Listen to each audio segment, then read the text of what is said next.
What if the waiter who witnessed your husband slap you in a restaurant was actually your billionaire brother you never knew existed, that your entire marriage was a fraud designed to steal an inheritance worth billions?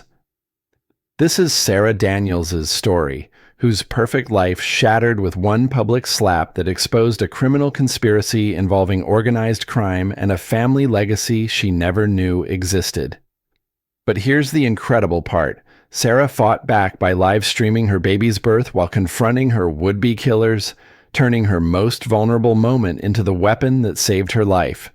Hit that like button if you want to hear how one woman's courage exposed a multi-million-dollar conspiracy. Comment what you'd do in her situation and subscribe, because stories like this prove truth always wins. The crystal chandeliers cast warm light over the Manhattan steakhouse as Sarah Daniels shifted uncomfortably in her chair. At 8 months pregnant, finding a comfortable position was impossible, but tonight her discomfort came from more than her swollen belly. Hidden beneath her napkin were the divorce papers she had discovered in her husband's briefcase that morning. "Keep your voice down, Sarah. People are staring," David Mitchell said without looking up from his perfectly cut steak. Even his whisper carried the commanding tone that had made him one of New York's most successful corporate attorneys and CEO of Mitchell Industries. Sarah glanced around the restaurant where they had celebrated their 5th wedding anniversary just last year. The same elegant atmosphere, the same wealthy clientele, but tonight everything felt different. Tonight she held proof that her marriage was a carefully constructed lie. "These are divorce papers, David," she said, her voice trembling slightly as she slid the documents across the white tablecloth. "I found them in your briefcase, along with a private investigator's report about me." David finally looked up, his gray eyes cold and calculating. "Those papers are precautionary, Sarah. Standard legal protection for high net worth individuals. You're being dramatic." "Dramatic?" Sarah felt heat rise in her cheeks. "There's a custody evaluation report in here. David, you've been having me followed for months, and I know about Jennifer." At the mention of his assistant's name, David's jaw tightened. He set down his knife and fork with deliberate precision. "Jennifer is a professional colleague. If you're implying something inappropriate, you're mistaken." But Sarah had seen the credit card statements, the hotel charges, the unexplained business trips. 6 years of marriage had taught her to read the signs. "I'm not stupid, David. I may have been naive when we met, but I'm not blind." She leaned forward, lowering her voice. "I want to know why you married me. I want to know why you got me pregnant. And I want to know what this means." She pointed to a particular section of the investigator's report that had made her stomach turn when she read it. David's face went white as he scanned the document. For a moment, his corporate mask slipped entirely. "Where did you get this?" "From your briefcase, along with everything else. I want the truth. David, all of it." The silence stretched between them like a wire about to snap. Around them, other diners continued their conversations, oblivious to the drama unfolding at table 12. David waved away an approaching waiter with sharp irritation. "The truth." David's voice had gone dangerously quiet. "The truth is that you're an ungrateful woman who doesn't understand how good she has it. Without me, you'd still be teaching 3rd grade in some nowhere town, living paycheck to paycheck." "At least I'd be living honestly." David laughed, but there was no humor in it. "Honestly, you want to talk about honesty. You've been lying to yourself for 6 years, pretending this marriage was some fairy tale romance. You were a project, Sarah, an investment that's about to pay dividends." The words hit her like physical blows. Sarah felt the baby kick inside her, as if responding to her elevated heart rate. "What does that mean?" It means that naive little schoolteacher act might work on everyone else, but I know exactly what you're worth. And it's not your charming personality. Sarah stared at him, seeing clearly for the first time the man she had married, not the successful attorney who had swept her off her feet at a charity fundraiser, but someone calculating and cold. Someone who spoke about her like she was a business transaction. "You're talking about money," she said slowly. "Everything is about money, Sarah. Something you've never had to worry about because I've provided for you, but that's going to change." "Are you threatening me?" David leaned back in his chair, his corporate smile returning. "I'm explaining reality. You sign those papers, take the settlement I'm offering, and you walk away with enough money to raise our child comfortably. You fight me, and you'll discover just how expensive divorce can be, especially when there are questions about mental stability. Mental stability. Pregnancy hormones, emotional outbursts, paranoid accusations about affairs. Very concerning behaviors for someone expecting to raise a child alone."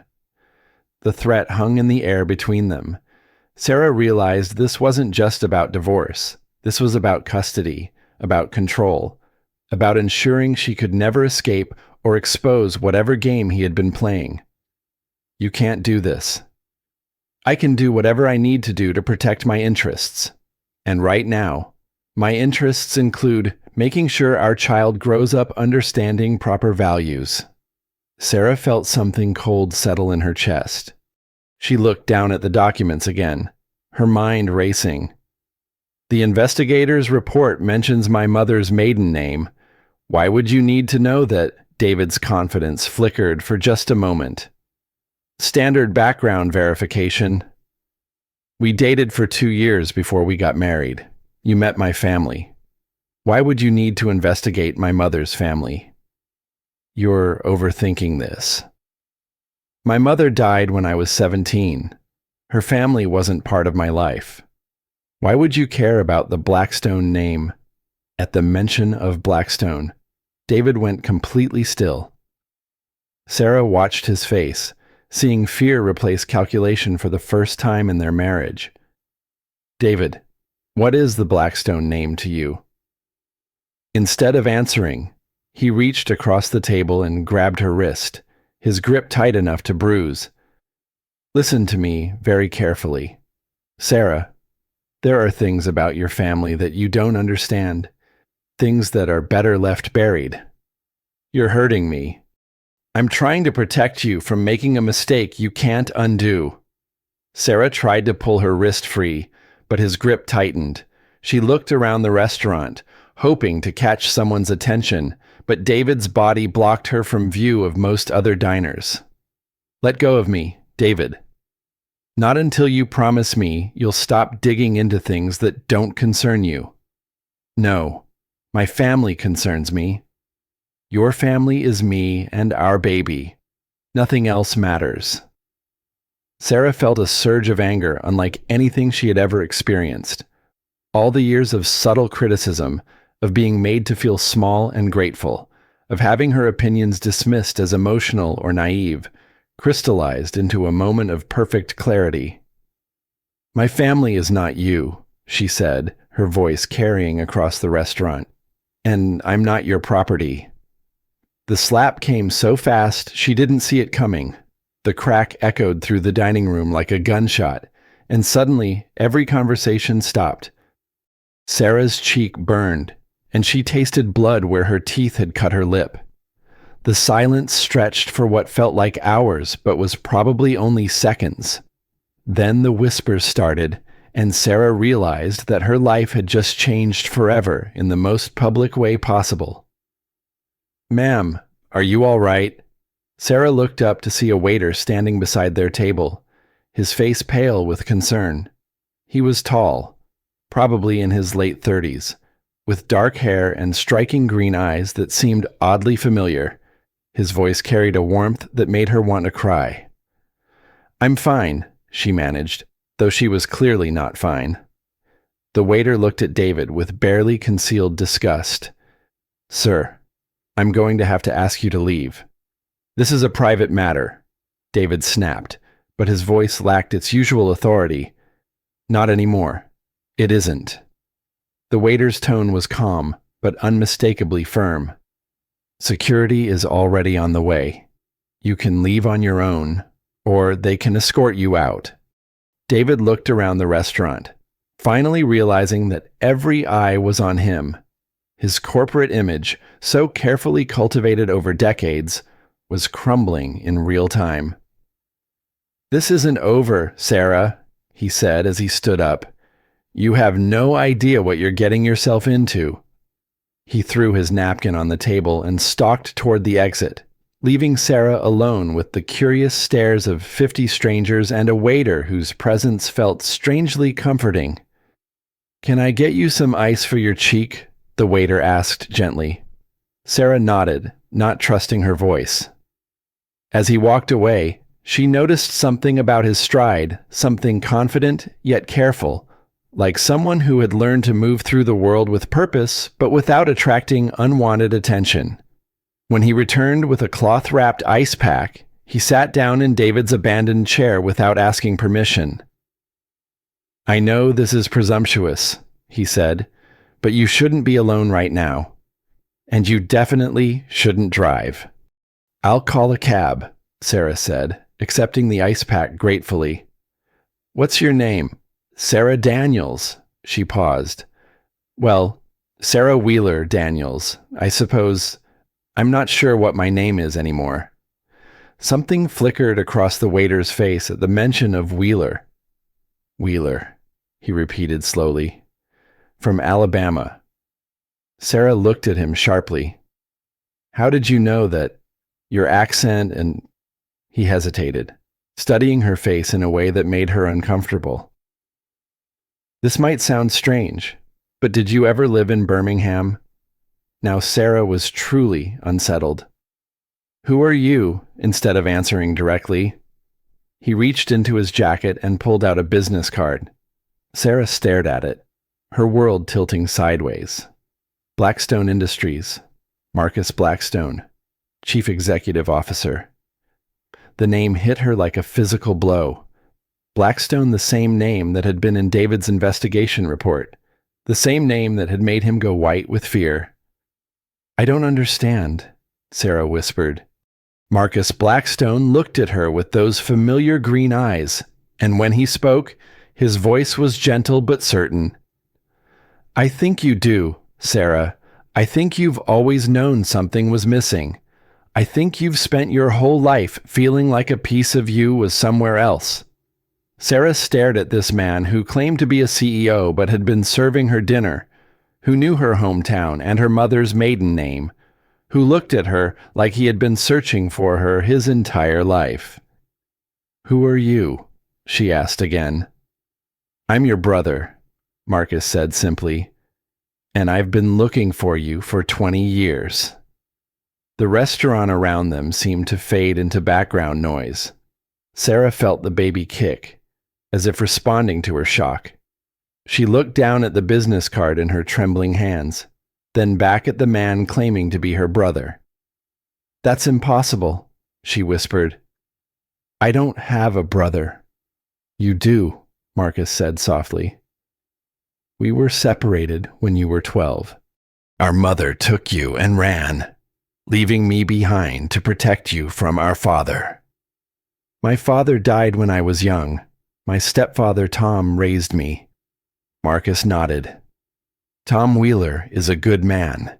He kept you safe, changed your name, built you a new life.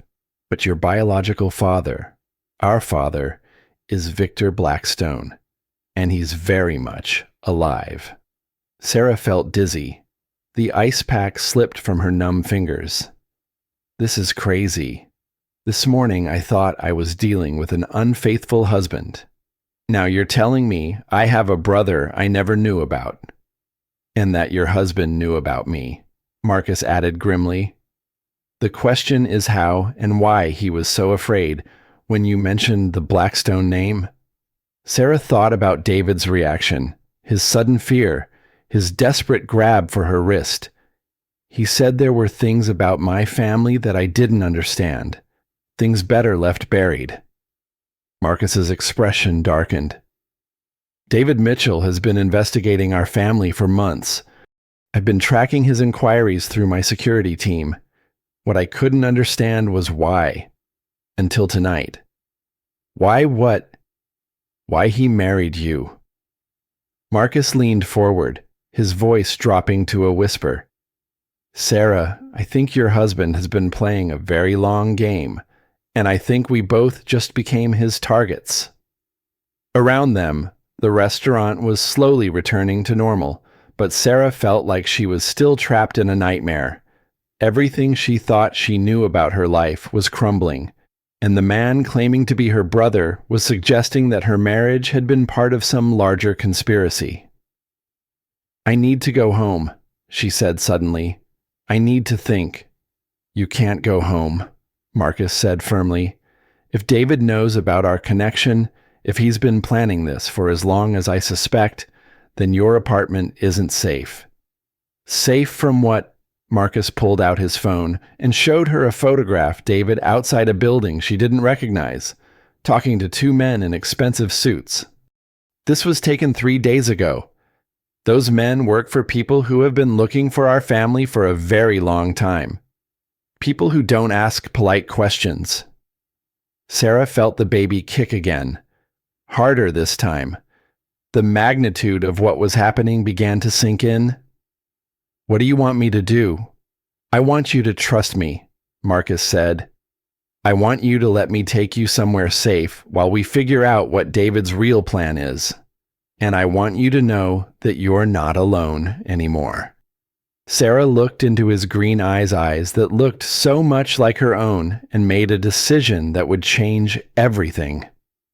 Okay, she whispered, but I want answers. All of them. Marcus smiled, and for the first time since the slap, Sarah felt like maybe everything would be all right. You'll have them, he promised. Starting with why David Mitchell is so terrified of the Blackstone name. Marcus's penthouse apartment occupied the entire 57th floor of a Manhattan high-rise, with floor-to-ceiling windows offering a breathtaking view of Central Park. Sarah stood in the living room, still processing the events of the evening, while Marcus poured her a glass of sparkling water. This is your home, she asked, taking in the understated luxury around her. One of them, Marcus replied, settling into a chair across from her. Sarah, before we go any further, I need you to understand something. The Blackstone name carries weight in certain circles. My company, Blackstone Industries, is worth approximately $3.2 billion. Sarah nearly dropped her glass. Billion. I started with nothing when I aged out of foster care at 18. Built the company from scratch over 15 years. Tech development, real estate, venture capital. But money isn't why I've been searching for you. Sarah shook her head, trying to process this information. This morning, I was a pregnant woman dealing with a cheating husband. Tonight, I discover I'm related to a billionaire. You're more than related, Marcus said gently. You're my sister, my only family. And according to my lawyers, you're entitled to a significant portion of everything I've built. I don't want your money. I know. That's how I know you're really my sister. Marcus smiled sadly. But Sarah, I think David wants it very much. And I think that's why he married you. The implications hit her like a cold wave. You think he knew? From the beginning, Marcus pulled out a tablet and showed her a series of photographs, David at various locations over the past 2 years, always with the same two men from the earlier photo. These men are private investigators, but not the kind who handle divorce cases. They specialize in corporate espionage and inheritance disputes. Sarah studied the photos, her mind racing. How long have you known about David? About 6 months. My security team flagged his inquiries when he started asking questions about Victor Blackstone's family history. At first, I thought he was just another treasure hunter looking for our father's rumored hidden assets. Hidden assets. Marcus's expression grew grim. Our father, Victor Blackstone, was involved in organized crime before his arrest. The FBI believes he hid millions of dollars that were never recovered. Periodically, people surface claiming to have information about it, or claiming to be heirs. And you thought David was one of them. Until tonight, when I realized he wasn't looking for Victor's money, he was positioning himself to claim mine, through you and your child. Sarah placed her hand on her belly, feeling the baby's movements. The idea that her unborn child had been part of David's calculations made her feel sick. How is that even possible? Community property laws. If you had claimed your inheritance as my sister, and then David divorced you, he would have been entitled to a significant portion of it. But more than that, Marcus paused, choosing his words carefully. If something happened to me, you and your child would inherit everything. The implication hung in the air between them. Sarah stared at her brother, understanding dawning slowly. You think David was planning to kill you? I think David was planning whatever would be most profitable, Marcus replied. But Sarah, there's something else you need to know. Something about why our mother took you and ran when you were 12. Marcus moved to a wall safe hidden behind a painting and retrieved a thick folder. These are copies of police reports from Alabama, dated 20 years ago. Our father, Victor Blackstone, was arrested for aggravated assault. The victim was our mother. Sarah opened the folder with trembling hands, seeing crime scene photos and medical reports that made her stomach turn. Oh my God! She had 3 broken ribs, a fractured skull, and internal bleeding. Victor found out she was planning to take both of us and disappear. He beat her nearly to death. Tears started flowing down Sarah's cheeks. Why didn't she take you too? Because Victor threatened to kill all 3 of us if she tried. She made an impossible choice: save one child or lose both of us. Marcus's voice was steady, but Sarah could see the old pain in his eyes. She took you and ran, left me with promises that she would come back when it was safe. But she never did. She never could. Victor spent 5 years in prison, but he had connections on the outside, people watching for any sign of you or her. She lived in constant fear that he would find you. Sarah thought about her stepfather Tom, about their sudden move from Alabama to New York when she was 17, about the new name and the fresh start. That's why Tom changed my name, why we moved so far away. Tom Wheeler is a good man who kept his promise to our mother. He protected you even after she died. How did she die? Sarah asked, though part of her already suspected the answer. Marcus was quiet for a long moment. Car accident, single vehicle, bad weather, no witnesses. Victor was in prison at the time, so it was ruled accidental. But you don't believe that. I believe our mother was murdered by people working for Victor. I believe she died because she never stopped looking for a way to reunite our family safely. Marcus closed the folder. And I believe David somehow knows all of this. Sarah felt overwhelmed by the flood of information. Her entire life story was being rewritten in the space of a single evening. What happens now? Now we figure out David's endgame and we stop it, Marcus said firmly. But first, I need to know, are you willing to fight for your child and your future? Because this won't be easy, and it won't be safe. Sarah thought about the slap, about David's threats, about the cold calculation in his eyes when he spoke about her as an investment.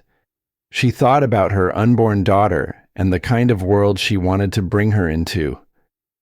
I'm tired of other people making decisions about my life, she said finally. I'm tired of being protected by lies and half-truths. If David wants a fight, he'll get one."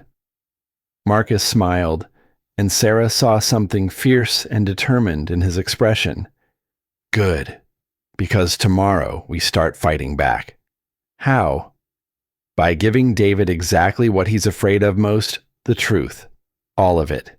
In the most public way possible." Sarah felt a flutter of fear, but underneath it was something stronger.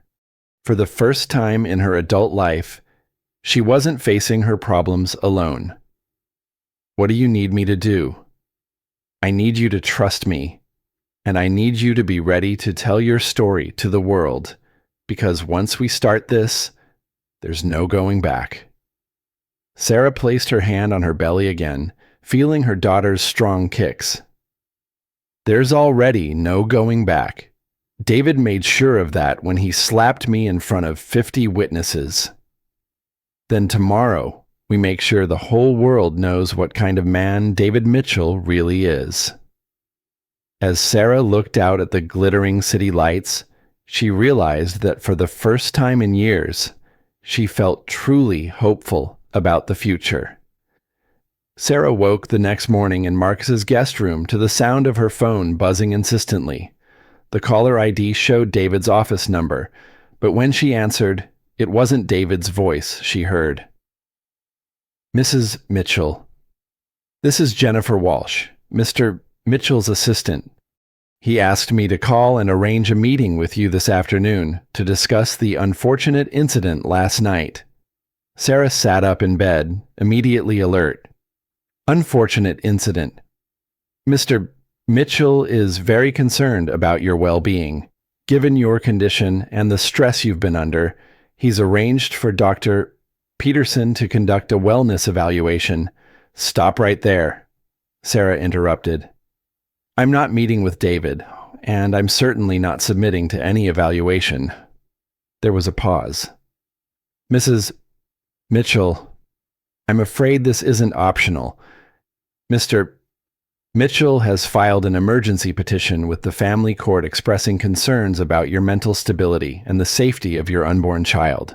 The court has ordered an immediate evaluation."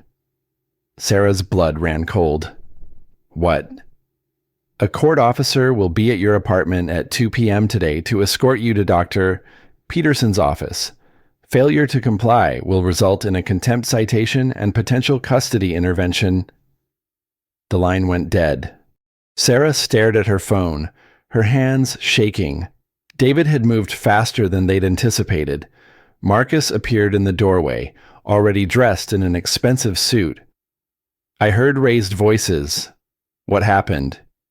Sarah explained the call, watching Marcus's expression grow darker with each word. "Dr. Peterson," he muttered. "I know that name. He's testified in dozens of custody cases, always finding that mothers are unfit. David's bought himself an expert witness. Can he do this? Can he really force me into a psychiatric evaluation?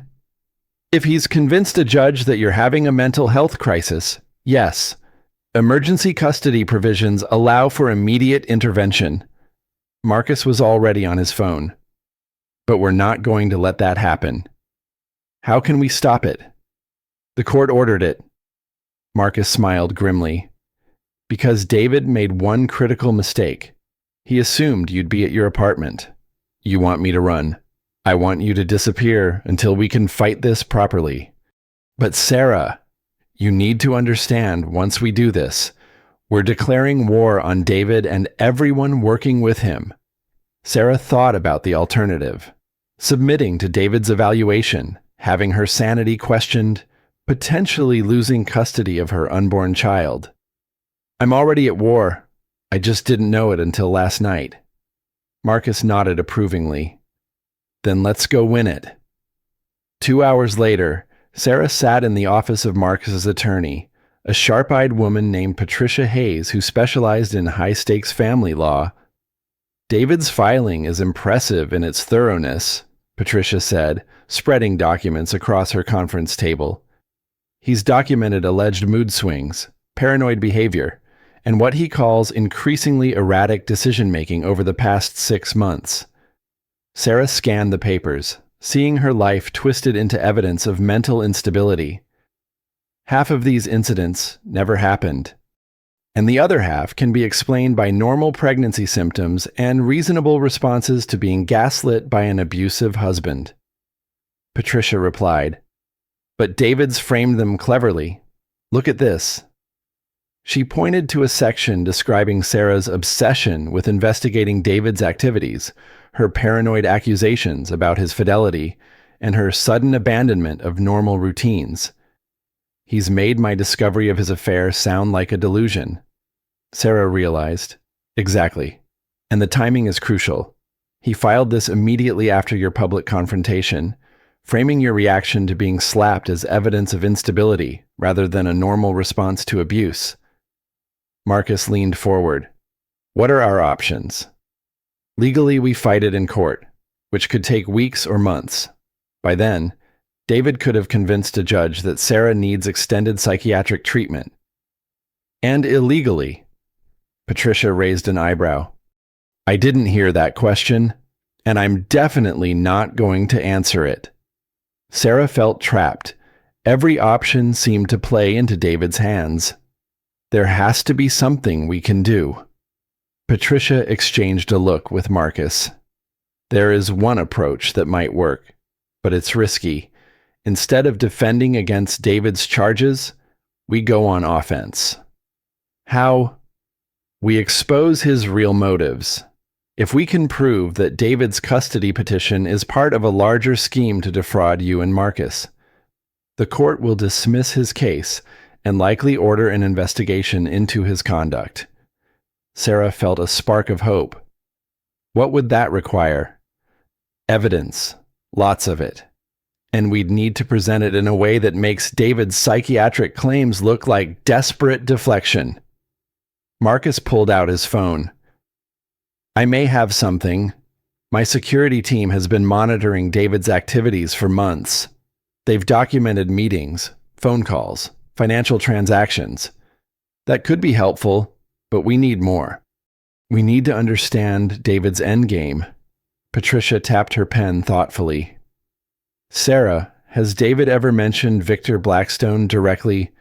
Just last night, when he said there were things about my family better left buried? That's not enough. We need proof that David knew about your connection to Marcus before he married you." Sarah suddenly remembered something. "The investigator's report, the one I found in his briefcase. It had details about my childhood, my mother's maiden name, things he shouldn't have known or cared about. Where is it now?" "Still in his briefcase, I assume, in our apartment." Patricia smiled. "Then we need to get it back." Marcus shook his head. "Sarah can't go back there. If David's watching the building." "I'm not suggesting Sarah go." Patricia interrupted. "I'm suggesting we find another way." Sarah looked between her brother and the attorney, understanding dawning. "You want to break into my own apartment? I want to retrieve evidence that belongs to you from your own home," Patricia corrected. "Evidence that could save your child from being used as a pawn in David's scheme?" Sarah thought about her daughter, about the kind of father David would be if he gained custody, about the manipulation and control that had defined their marriage. "Do it," she said firmly. "Get me that report." Marcus squeezed her hand. "Are you sure? Once we cross this line—" "David crossed it first when he slapped me in public and tried to have me declared insane," Sarah replied. "I'm just evening the playing field." Patricia made a note. "I'll need plausible deniability for this. Officially, I know nothing about how you obtained any evidence." "Understood," Marcus said. "How long do we have?" "The court officer will be at Sarah's apartment at 2 p.m. When she's not there, David will escalate. We probably have 24 hours before he files additional charges." Sarah felt the baby kick, as if responding to her elevated stress. What happens if we can't find enough evidence? Patricia's expression was grim. Then you'll be fighting for your child's custody from inside a psychiatric facility. The stakes couldn't be higher. Sarah looked at Marcus, seeing her own determination reflected in his eyes. Then we'd better not fail, she said. Marcus nodded. We won't? I've spent 15 years building an empire. I'm not going to let David Mitchell destroy my family. For the first time since this nightmare began, Sarah felt like they had a real chance of winning. Marcus's security team worked with military precision. By 3 p.m., they had accessed Sarah's apartment building through a service entrance, bypassed the doorman using a delivery disguise, and were inside her penthouse while David was presumably waiting for news of her psychiatric evaluation. Sarah watched the operation unfold through video feeds on Marcus's tablet from the safety of his office. Seeing strangers move through her home felt surreal, but she forced herself to focus on the mission. There, she said, pointing to the screen as one of Marcus's men entered the study. David's briefcase should be in the desk drawer, bottom left. The operative found the briefcase quickly, but when he opened it, Sarah's heart sank. It's empty. Marcus spoke into his radio. Check his home office, the safe, anywhere he might store documents. For 20 minutes, they searched methodically. Finally, one of the men spoke through the radio. Found something. Hidden panel behind the bookshelf. Looks like a wall safe. Can you open it? Give me 5 minutes. Sarah paced nervously while they waited. If David had locked away the investigator's report, it meant he knew how damaging it could be. But it also meant they were close to finding something significant. Got it, the operative reported. Multiple files, financial documents, and jackpot. Investigators report on Sarah Wheeler, aka Sarah Blackstone, plus something else, communications with someone named Victor. Sarah's blood went cold. Victor, my father. Marcus was already on his feet. Get out of there now. Bring everything. 20 minutes later, Sarah sat in Marcus's office, staring at documents that revealed the depth of David's deception. The investigator's report was even more comprehensive than she'd realized, detailing not just her background, but Marcus's business operations, security protocols, and daily routines. But the communications with Victor were what made her feel physically sick. These are letters, she said, holding up pages of correspondence. David has been writing to Victor in prison for over a year. Marcus read over her shoulder, his face darkening with each word. David wasn't just investigating our family, he was working with Victor directly. The letters laid out a plan that was breathtakingly cruel in its ambition. Victor had somehow learned about Marcus's wealth and Sarah's existence through his prison network.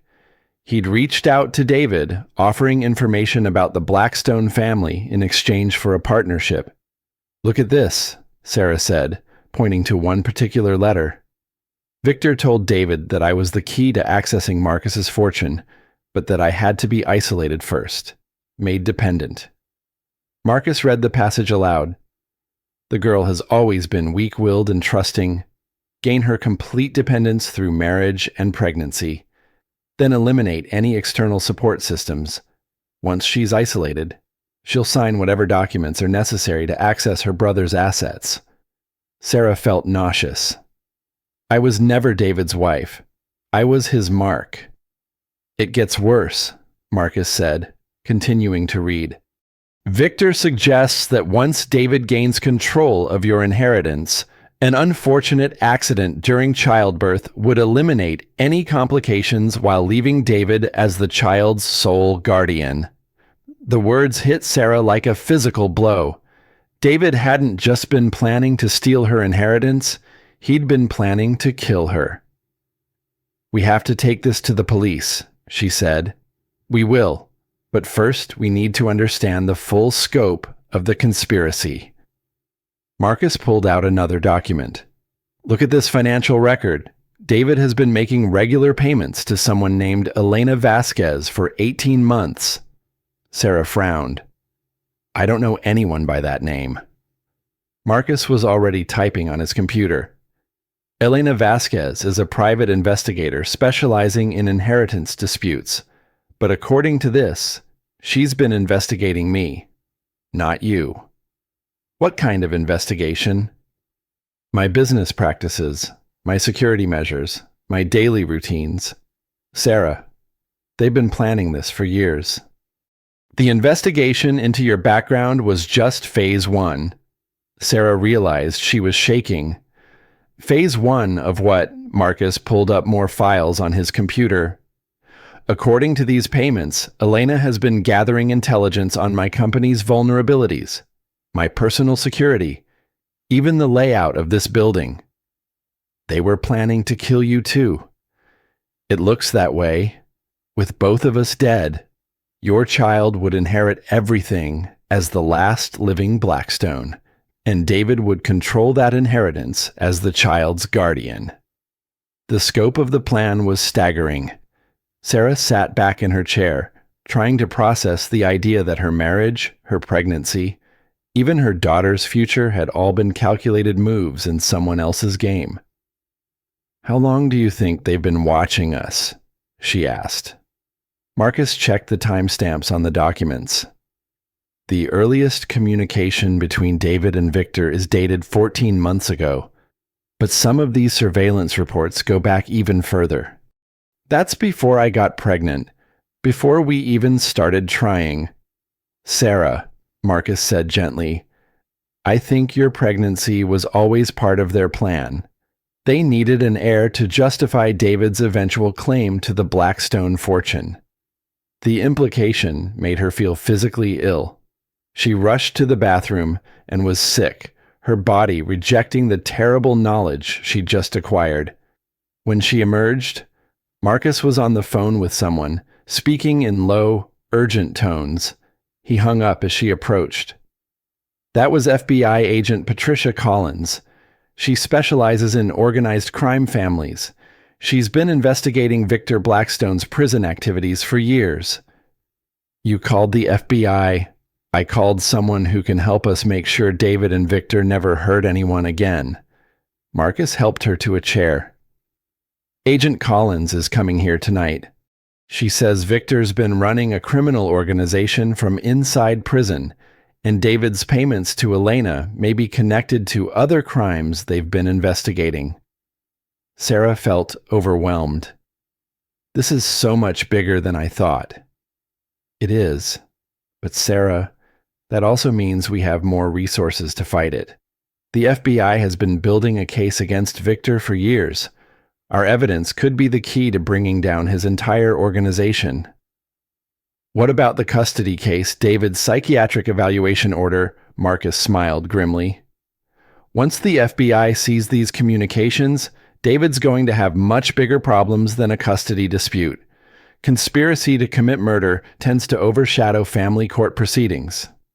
For the first time since this nightmare began, Sarah felt like they might actually win, but she also realized that David and Victor weren't going to give up easily. What if they realize we have the documents? What if they come after us directly? Marcus gestured to the windows of his office, and Sarah noticed for the first time that there were men in suits positioned at various points around the building. Let them come, Marcus said. I've been building security systems for 15 years. This building is a fortress, and I have the best private protection money can buy. Sarah placed her hand on her belly, feeling her daughter's strong kicks. I want them stopped. Marcus, not just defeated, stopped permanently. I want my child to grow up free from this family legacy of violence and manipulation. She will, Marcus promised. By the time we're done, Victor Blackstone and David Mitchell will spend the rest of their lives in federal prison. As Sarah looked out at the city lights, she felt something she hadn't experienced in months: hope. Tomorrow would bring new challenges, but tonight, for the first time since her marriage began, she knew she wasn't fighting alone. Agent Patricia Collins arrived at Marcus's office at 8 p.m. sharp, a compact woman in her 40s with intelligent eyes and a no-nonsense manner that immediately inspired confidence. "Mr. Daniels," she said, settling into a chair across from Sarah. "I've been investigating your father's criminal organization for 6 years. What you've uncovered could finally give us the evidence we need to shut it down permanently." Sarah spread the documents across the conference table. "How extensive is Victor's operation?" "Larger than we initially suspected. He's been using his prison connections to coordinate drug trafficking, money laundering, and extortion throughout the Southeast, but we've never been able to prove his direct involvement." Marcus leaned forward. "These communications with David should change that." Agent Collins examined the letters carefully. "They do more than that. They establish conspiracy to commit murder, fraud, and organized crime activity. David Mitchell is looking at federal charges that could put him away for life." Sarah felt a surge of satisfaction. "What's the next step?" "We need to verify the authenticity of these documents, trace the financial connections, and build a comprehensive case. That will take time." "How much time?" 6 to 8 weeks for a full investigation?" Sarah's heart sank. "I don't have 6 to 8 weeks. David filed for emergency custody yesterday. If I don't show up for his psychiatric evaluation—" "You won't need to," Agent Collins interrupted. "Once we arrest David on federal conspiracy charges, his custody petition becomes moot." "When will that happen?" Agent Collins hesitated. "We need to be careful. If we move too quickly, we might miss other members of the organization. David and Victor have been corresponding for over a year. There could be other people involved we don't know about." Marcus frowned. "How long are we talking about?" 2 weeks minimum. We need to monitor David's activities, trace his financial connections, identify any co-conspirators." Sarah felt panic rising. 2 weeks, David will have me committed to a psychiatric facility by then." "Not if you're in protective custody," Agent Collins said. "We can place you in a safe house while we build the case." "A safe house for 2 weeks. It's the safest option. David and Victor's organization have demonstrated their willingness to use violence. Until we can arrest everyone involved—" "No," Sarah interrupted.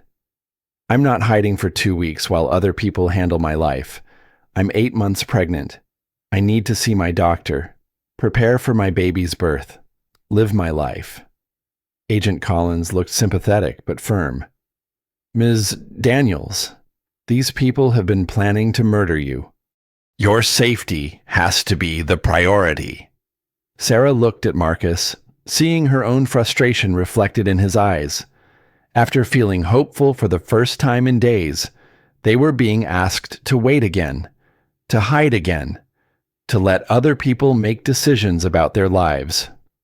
"What if we go public?" she asked suddenly. "Public?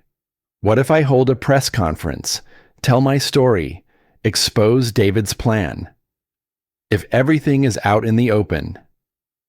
"That would be extremely dangerous," Agent Collins said immediately. "It could force David and his associates to accelerate their timeline. If they feel cornered—" "They're already cornered," Sarah replied. "David filed for emergency custody because he's desperate. He knows I found the divorce papers, knows I'm asking questions. Hiding won't change that." Marcus was nodding slowly. "Sarah's right. David is already operating on an accelerated timeline. Maybe it's time we controlled the narrative instead of reacting to his moves." Agent Collins looked between them. "I strongly advise against any public statements while we're building this case. And I strongly advise against spending 2 weeks hiding while David convinces a judge that I'm mentally unstable." Sarah replied. "Agent Collins, will the communications between David and Victor prove that David married me under false pretenses?" "Yes, but—" Will they prove that his custody petition is motivated by fraud rather than concern for my well-being? Yes, but going public. Will ensure that David can't manipulate the family court system while we wait for federal charges to be filed. Sarah finished. Agent Collins, I appreciate everything you're trying to do, but I'm not going to let fear control my decisions anymore. The FBI agent sighed. If you're determined to do this, we need to control how it happens. A press conference would be too risky, but there might be other ways to get your story out safely. Marcus pulled out his phone. I have contacts at several news organizations. We could arrange an exclusive interview, something that would get wide coverage but in a controlled environment. With security present, Agent Collins added. And only if Ms. Daniels agrees to protective custody afterward. Sarah considered the proposal. It wasn't perfect, but it was better than hiding. What kind of timeline are we looking at? I could arrange something for tomorrow evening, Marcus said. Prime time. National audience. And arrests, Sarah asked Agent Collins. If we're going to do this, we need to be ready to move immediately after your interview airs. David will know his plan is exposed. He'll either run or escalate. Sarah felt the baby kick, as if responding to the tension in the room. Do you really think this will work? Agent Collins was quiet for a moment. Honestly, it's risky, but it might be our best chance to force everyone involved into the open where we can arrest them. Marcus squeezed Sarah's hand. It's your choice, sister. Whatever you decide, I'll support you.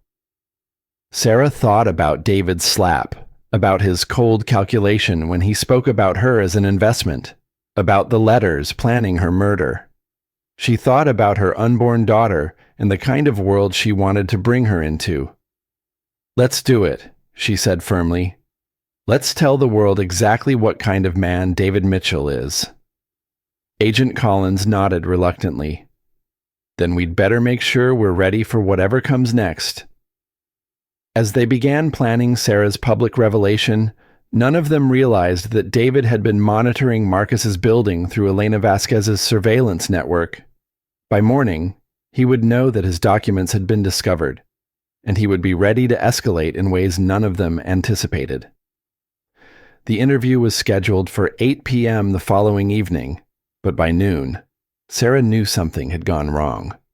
David hadn't shown up for work, his apartment was empty, and Elena Vasquez had disappeared. They're running, Agent Collins reported grimly. We've lost them. Sarah stared out the window of Marcus's office, feeling their victory slipping away. What does this mean? It means they know we have the evidence, and they've decided to cut their losses. Marcus frowned. Or they've decided to take more direct action. Agent Collins' radio crackled. Agent Collins, we have a situation. David Mitchell just walked into the federal building downtown. He's asking to speak to someone about making a deal. Sarah felt her heart stop. A deal. He's claiming that he has information about Victor Blackstone's organization that we need. He wants immunity in exchange for cooperation. The room fell silent. After everything they'd discovered, after all the evidence they'd gathered, David was trying to flip the script one more time. Can he do that? Sarah asked. Agent Collins looked grim. If he has information we don't, if he can help us bring down Victor's entire organization, yes, he might be able to negotiate a deal. Sarah realized that David Mitchell was even more dangerous than she'd thought. Just when she thought they had won, he'd found a way to turn their victory into his escape route. The war wasn't over. It was just beginning. David's federal building meeting lasted 3 hours. When Agent Collins returned to Marcus's office, her expression told Sarah everything she needed to know before she spoke a word. He's good, the FBI agent said, settling heavily into her chair. Very good. What did he offer? Marcus asked. Complete cooperation with our investigation into Victor's organization names, locations, financial records, communication methods, everything we've been trying to gather for 6 years. Sarah felt sick. And what does he want in return? Immunity from prosecution on the conspiracy charges, reduced charges on the fraud allegations, and... Agent Collins paused, looking directly at Sarah. Joint custody of your child. Absolutely not. Sarah, he's not making a request. He's making a trade, his information for his freedom, and he's claiming that everything he did was part of a deep cover operation to gather evidence against Victor. Marcus stood up abruptly. That's ridiculous. We have his communications with Victor. He was working with him, not against him. David claims those communications were part of his cover, that he was gathering evidence of Victor's plans to harm you both. Sarah stared at Agent Collins in disbelief. You don't actually believe that. It doesn't matter what I believe. David has information we need, and he's presenting a narrative that could be credible to a jury. What information could he possibly have that we don't? Agent Collins pulled out a tablet and showed them a series of photographs. These were taken yesterday at a warehouse outside the city. Victor's organization has been using it as a distribution center for their drug trafficking operation. David says he can give us the entire network. Sarah looked at the photos, seeing crates of what looked like narcotics and sophisticated money-counting equipment. How did he get these? He claims he's been working undercover for months, gathering evidence while pretending to cooperate with Victor's plan. Marcus shook his head. The timeline doesn't work. David was planning Sarah's murder long before any FBI investigation began. David claims that Victor's plan to kill Sarah was news to him. He says he was trying to find a way to protect her while maintaining his cover. And you believe him? Agent Collins looked tired. I believe David Mitchell is a very smart man who's had time to prepare for this moment.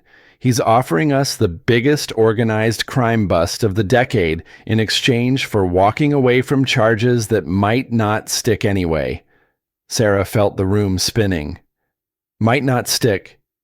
His lawyers are arguing that the communications with Victor could be interpreted multiple ways, that David's marriage to you was legitimate, and his investigation into your family was motivated by concern for your safety, not greed. That's insane. He slapped me in a restaurant, which his lawyers will claim was an emotional reaction to your accusations about his undercover work. They'll say he was trying to protect his cover to keep you safe. Sarah realized she was having trouble breathing. After everything they'd discovered, after all the evidence they'd gathered, David was going to walk away free. What about the psychiatric evaluation, the custody petition? David's withdrawing both. He says they were desperate measures to protect you from Victor's organization while he completed his undercover operation. Marcus was pacing now, his face dark with anger. This is all lies. Carefully constructed lies designed to help him escape consequences. Maybe, Agent Collins agreed. But they're well-constructed lies backed up by valuable information we need. Sarah felt the baby kick hard, as if responding to her stress. So that's it. He wins. Not necessarily. David's deal still has to be approved by federal prosecutors, and there are other charges we could pursue. Such as, Agent Collins hesitated, the domestic violence incident at the restaurant.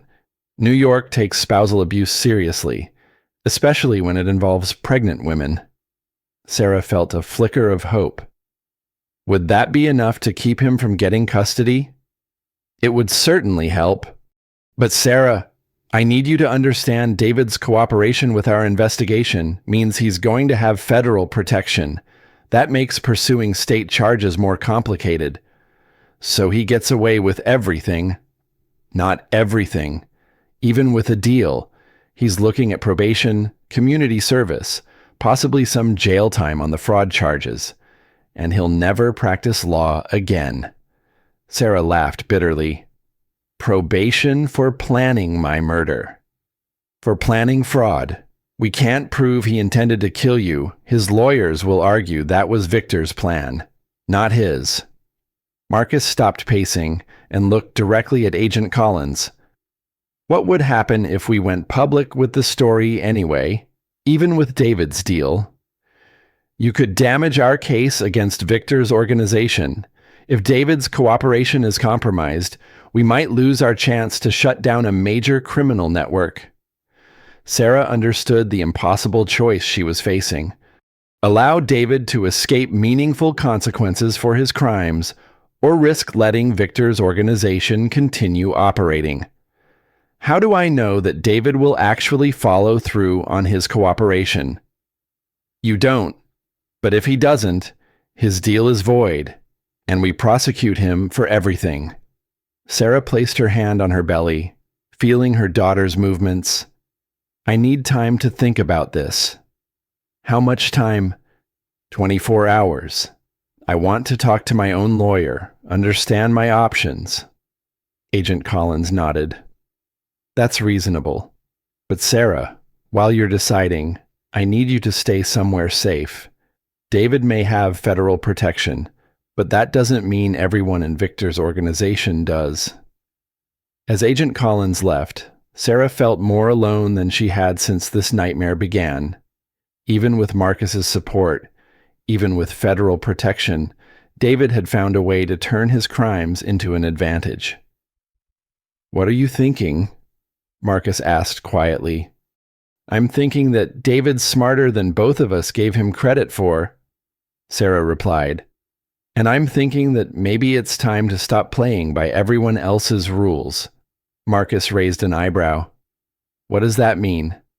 Sarah looked out at the city lights, an idea forming in her mind.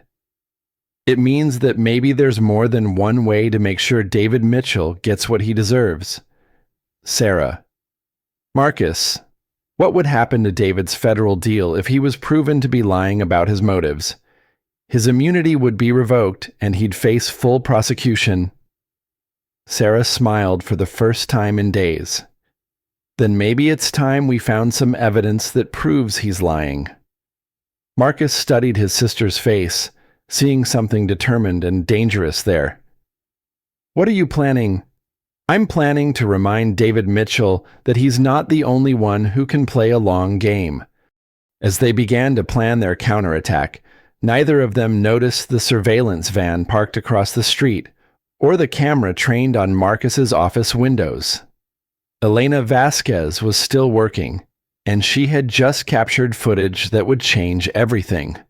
Sarah's labor pains started at 3 a.m., sharp and insistent. She woke Marcus immediately, knowing that timing was everything. David's federal hearing was scheduled for 10 a.m. that morning. It's too early, Marcus said, helping her to the car. You're not due for another 3 weeks. Tell that to your niece.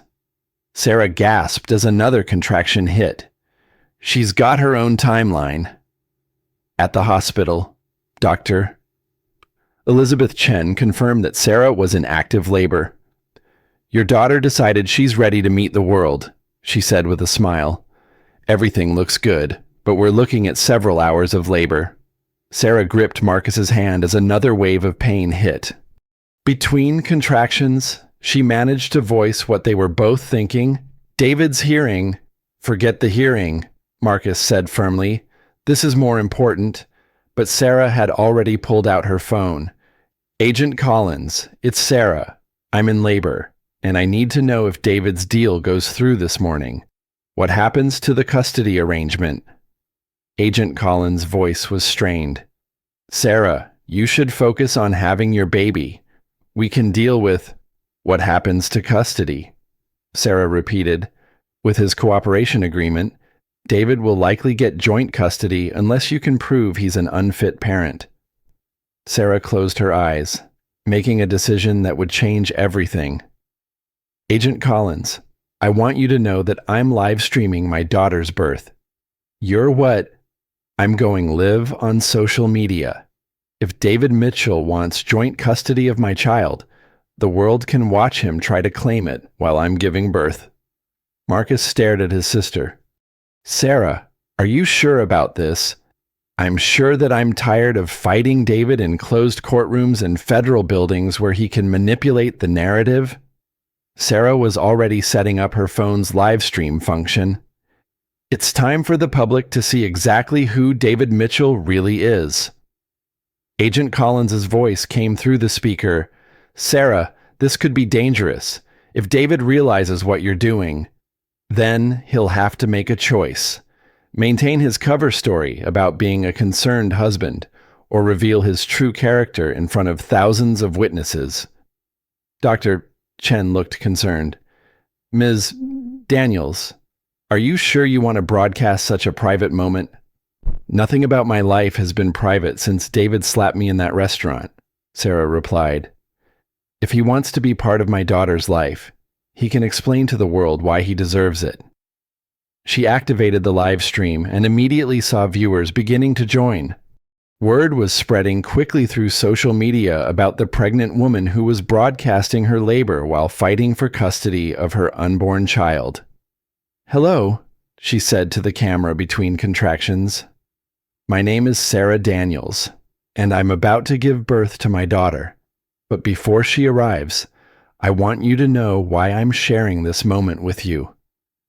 She told her story in short bursts between labor pains, David's manipulation, the divorce papers, his plan to steal her inheritance, his federal deal that would give him custody of their child.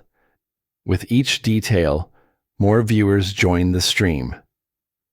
Marcus watched the viewer count climb 1,000, 5,000, 10,000 people watching his sister fight for her daughter's future while enduring the pain of childbirth. The man who claims to be my child's loving father, Sarah said to the camera, is currently in a federal building making a deal to avoid prosecution for fraud. He has never once asked about my well-being or our daughter's health. Her phone buzzed with a call from David. Sarah looked at Marcus, who nodded and handed her a small recording device. David, she answered, putting the call on speaker while the live stream continued. Sarah, what the hell are you doing? I'm getting calls from reporters asking about some live stream. I'm having our daughter, David, the daughter you've never shown any interest in except as a tool to steal my brother's money. Turn off that camera right now. This is private family business. Private. Sarah's voice carried clearly through the hospital room and to thousands of online viewers. Nothing has been private since you slapped me in front of 50 people, since you filed false psychiatric charges against me, since you tried to have me committed. I did that to protect you. You did that to isolate me so you could steal my inheritance. Sarah interrupted. Just like you planned with my father Victor from prison. There was silence on the line. Then David's voice, colder now. I don't know what lies Marcus has been telling you, but I have your letters, David, the ones where you and Victor planned my murder after our daughter was born, where you calculated exactly how much money you'd inherit as her guardian. More silence. Sarah could almost hear David calculating his response, trying to figure out how to spin this revelation in his favor. Sarah, you're in labor. You're not thinking clearly. When you're feeling better, I'm thinking more clearly than I have in 6 years. Sarah replied, clear enough to know that my daughter deserves better than a father who sees her as a business opportunity. Dr. Chen motioned that it was time to push. Sarah looked at the camera, then at Marcus. If you want to be part of your daughter's life, David, you can come to the hospital and explain to these 20,000 viewers why you deserve to be her father. She hung up on him and handed the phone to Marcus, focusing on bringing her daughter into the world. 45 minutes later, Maria Rose Blackston was born, screaming and healthy. As Sarah held her daughter for the first time, Marcus showed her the phone screen. Over 50,000 people were watching, and the story was trending on every major social media platform. "Look," Marcus said softly, showing Sarah the comments flooding in. Messages of support from women around the world, many sharing their own stories of manipulation and abuse. "You started something bigger than just your own fight." Sarah looked down at her daughter, then at the camera. "This is Maria Rose," she said to the watching world. "She's beautiful, she's healthy, and she's free. Free from the manipulation and lies that defined my marriage. Free to grow up knowing her own worth." Her phone buzzed with another call from David, but Sarah declined it. Instead, she looked directly into the camera. "To every woman watching who recognizes part of her story in mine, you have choices. You have worth beyond what anyone else tells you. And you have the power to fight for your children and your future." Agent Collins appeared in the doorway, looking both frustrated and impressed. "Sarah, David's federal hearing was postponed. The prosecutors want to review the live stream before proceeding with any deal." Sarah smiled tiredly. "Good. Let them see exactly who they're making deals with." As the live stream ended with over 100,000 viewers, Sarah realized that she had done more than give birth to her daughter. She had given birth to a movement, one that would ensure David Mitchell never manipulated another woman again. But outside the hospital, Elena Vasquez was making a phone call that would test Sarah's victory in ways she never anticipated. 3 days after Maria's birth, Sarah was preparing to leave the hospital when Agent Collins arrived with news that changed everything. "Victor Blackstone escaped during a prisoner transport yesterday," she announced without preamble. "2 guards are dead, and we believe he's headed to New York." Sarah felt the blood drain from her face. How is that possible? Inside help, someone with access to transport schedules and security protocols. Agent Collins looked grim. "Sarah, we need to get you and the baby into protective custody immediately." Marcus was already on his phone, calling his security team. "How long do we have?" "We don't know. Victor has resources we're still uncovering. He could be anywhere." Sarah looked down at Maria sleeping peacefully in her arms. After everything they'd been through, after her public victory over David, Victor was still out there threatening their family. "What about David? Where is he, or missing?" "He disappeared right after Victor's escape. We think they're working together." The pieces fell into place in Sarah's mind. The federal deal was a distraction. David was buying time for Victor to escape. "It looks that way. Sarah, we need to move you now." But before anyone could respond, the hospital's fire alarm began blaring. Through the window, Sarah could see smoke rising from the parking garage. "That's not a coincidence," Marcus said, moving to the window. "They're here." Agent Collins was already radiating for backup, but Sarah realized they were trapped. The hospital's evacuation procedures would funnel everyone through predetermined exits exactly where Victor and David would be waiting. "We need another way out," she said, holding Maria closer. Marcus looked around the room, his mind racing. "The helipad. My security team has a helicopter standing by for emergencies. The elevators will be shut down for the fire alarm. Then we take the stairs, 23 floors." Agent Collins shook her head. "With a newborn baby, Sarah just gave birth 3 days ago. Then we make a stand here." Sarah interrupted. "I'm done running from these people." As if summoned by her words, the room's door opened. David Mitchell stepped inside, followed by a man Sarah had never seen but immediately recognized. Victor Blackstone had the same green eyes as her and Marcus, but they were cold and calculating in a way that made her blood freeze. "Hello, daughter," Victor said, his voice carrying a slight southern accent. "It's time we finally met." Marcus stepped protectively in front of Sarah and the baby. Security is coming. The FBI is coming. You'll never get out of this building. Victor smiled. Security is dealing with the fire in the parking garage. The FBI is busy evacuating the building, and we have a helicopter waiting on the roof. David moved closer to Sarah.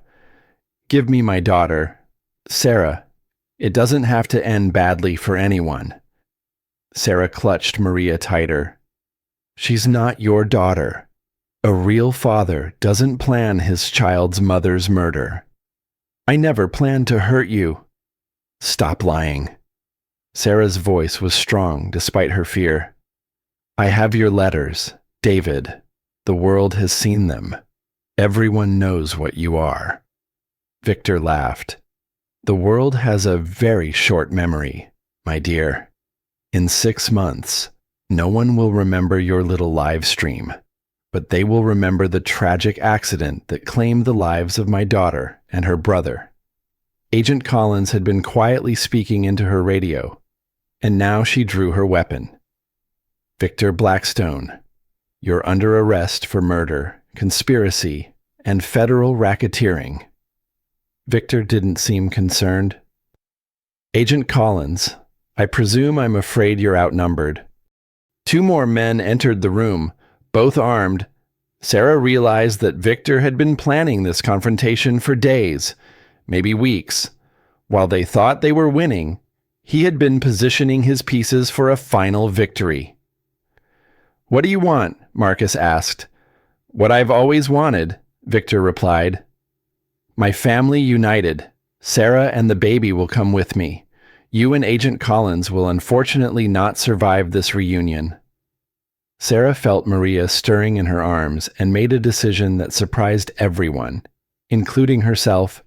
She started laughing. You think this is funny? David snapped. I think you're both idiots, Sarah replied, her laughter growing stronger. You spent all this time planning the perfect crime, and you forgot one tiny detail. Victor frowned. What detail? Sarah held up her phone. I never turned off my live stream. The room fell silent as everyone stared at the device in her hand.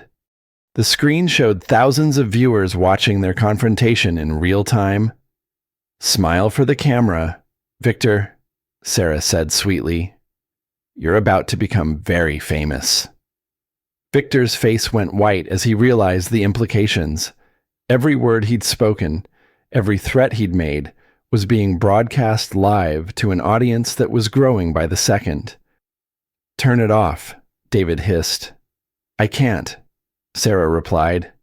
It's being recorded by the platform automatically, even if I delete the stream. Copies exist on dozens of servers.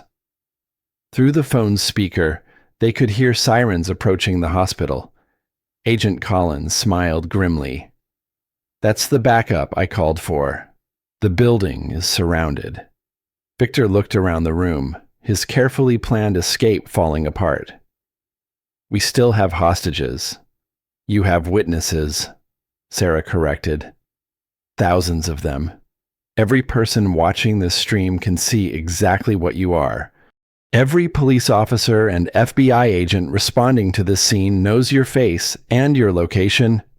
Marcus stepped forward. It's over. Victor, you lost the moment you showed your face to my sister's audience. Victor's expression turned dangerous. If I'm going down, I'm taking all of you with me. But before he could act, Maria began crying a loud, healthy wail that filled the room and broadcast to thousands of listeners. The sound seemed to break something in Victor, reminding everyone present that they were threatening a newborn baby. Put the gun down, Victor, Agent Collins said quietly. Don't make this worse than it already is. Victor looked at his granddaughter, then at Sarah, then at the camera broadcasting his defeat to the world. Slowly, he lowered his weapon. You always were too smart for your own good, he said to Sarah, just like your mother.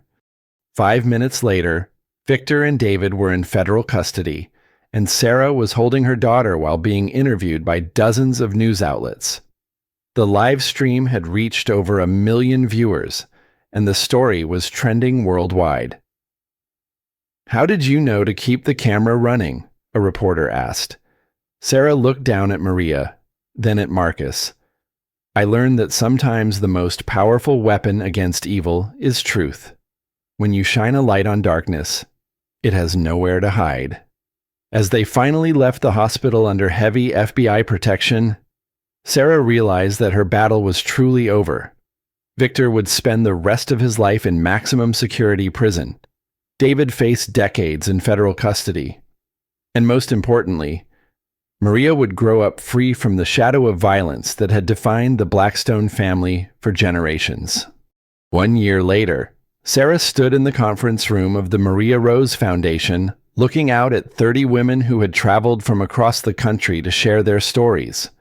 The foundation, funded by her inheritance from Marcus's company and the settlement from David's conviction, had become a national resource for women escaping manipulative relationships. "A year ago, I thought my story was unique," Sarah said to the group. "I thought I was the only woman who had been so completely deceived by someone who claimed to love me. But your letters, your calls, your visits have shown me that manipulation and control are far more common than any of us wanted to believe." Maria babbled happily from her carrier, surrounded by women who had become like ants to her. At 1 year old, she was walking, talking, and showing signs of the Blackstone determination that had helped Sarah survive her ordeal. Marcus entered the room carrying a folder of legal documents. "The final settlements from Victor's criminal enterprise have been distributed to his victims," he announced. 23 families will receive compensation, and all of his assets have been forfeited to federal authorities." Sarah nodded, feeling a sense of closure she hadn't expected. "What about David? Sentenced to 25 years in federal prison. With his cooperation agreement revoked after the livestream evidence, he faced the full charges for conspiracy, fraud, and attempted murder." One of the women in the group, a teacher from Ohio named Rebecca, raised her hand. "Sarah, what would you tell women who are still in situations like yours, but don't have the resources to fight back?" Sarah considered the question carefully. "I would tell them that resources aren't just about money. Resources are about information, about community, about understanding your own worth. Most manipulators succeed because they isolate their victims and make them believe they have no choices." She gestured to the women around the room. "Every woman here represents hundreds of others who found the courage to leave toxic relationships. We're proof that you don't have to accept abuse as the price of security." Dr. Patricia Martinez, the foundation's staff psychologist, nodded. "What Sarah discovered is that healing happens in community.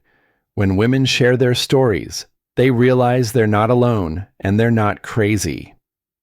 Sarah picked up Maria, who immediately reached for Marcus with chubby hands.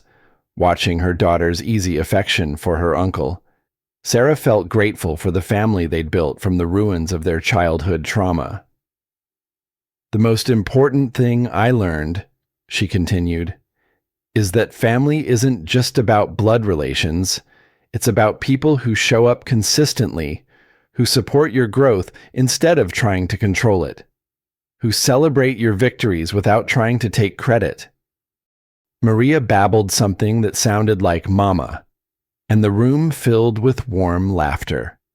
Sarah realized that this sitting in a room full of strong women who had chosen healing over bitterness, holding her healthy daughter while her brother handled the business side of their shared mission, was what victory actually looked like. Not revenge against David and Victor, though justice had been important, not even the money. Though financial security had made everything else possible, victory was the freedom to tell her story without fear, to build something meaningful from her pain, and to raise her daughter in a world where women's voices were believed and supported.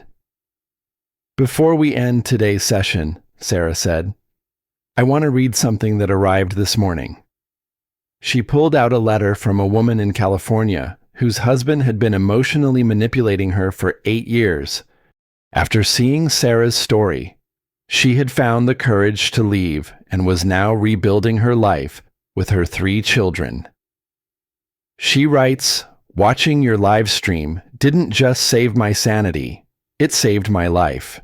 When I saw you holding your daughter and refusing to let David control the narrative, I realized that I deserved better than living in fear. Thank you for showing me that it's possible to fight back and win. Sarah folded the letter carefully. That's why we're here. That's why Maria and I went through everything we did, so that other women would know they have choices. As the session ended and the women began to disperse, Marcus approached Sarah with his own news. The FBI wants to consult with you on a case in Texas, he said. Another inheritance fraud scheme targeting vulnerable women. Sarah looked down at Maria, who was contentedly playing with a set of keys. What would it involve? Helping them understand the psychological tactics these criminals use. Maybe testifying if it goes to trial. Sarah thought about it for a moment, then nodded. Schedule it. But I want to bring the whole team. This isn't just about one case. It's about changing how law enforcement approaches these crimes. Marcus smiled. I already told them you'd say that. They're flying the whole foundation staff to Houston next month. Sarah looked around the conference room, thinking about how different her life was from just 18 months ago. Then, she had been an isolated, manipulated woman with no real understanding of her own worth. Now, she was the head of a national foundation, a mother raising her daughter to be strong and independent, and a voice for women who had been silenced. Marcus, she said as they gathered their things, do you ever wonder what Mom would think of all this? Marcus was quiet for a moment, adjusting Maria's carrier. I think she'd be proud that we broke the cycle, that we chose to fight instead of run, and that we're using our survival to help other people. Sarah nodded, feeling the truth of that assessment. And I think she'd love Maria. She would adore Maria, just like she would have adored watching you become the woman you were always meant to be. As they left the building, Sarah noticed the small plaque by the entrance, Maria Rose Foundation, where truth conquers fear. Below it was a photo from her live stream, showing her holding her newborn daughter while facing down the men who had tried to destroy their family. It had been the hardest year of her life, but also the most meaningful. She had transformed her pain into purpose, her trauma into triumph, and her silence into a voice that reached women around the world. Walking toward their car with her daughter gurgling happily and her brother discussing plans for expanding the foundation's reach, Sarah realized that she had finally found what she'd been searching for her entire life, a family built on truth instead of secrets, strength instead of fear, and love instead of control. David Mitchell had tried to turn her into a victim, but instead, he had accidentally created something far more dangerous to men like him, a survivor who refused to stay silent. And as Maria grew older, she would inherit not just the Blackstone fortune, but something much more valuable, the knowledge that women who tell their truth have the power to change the world.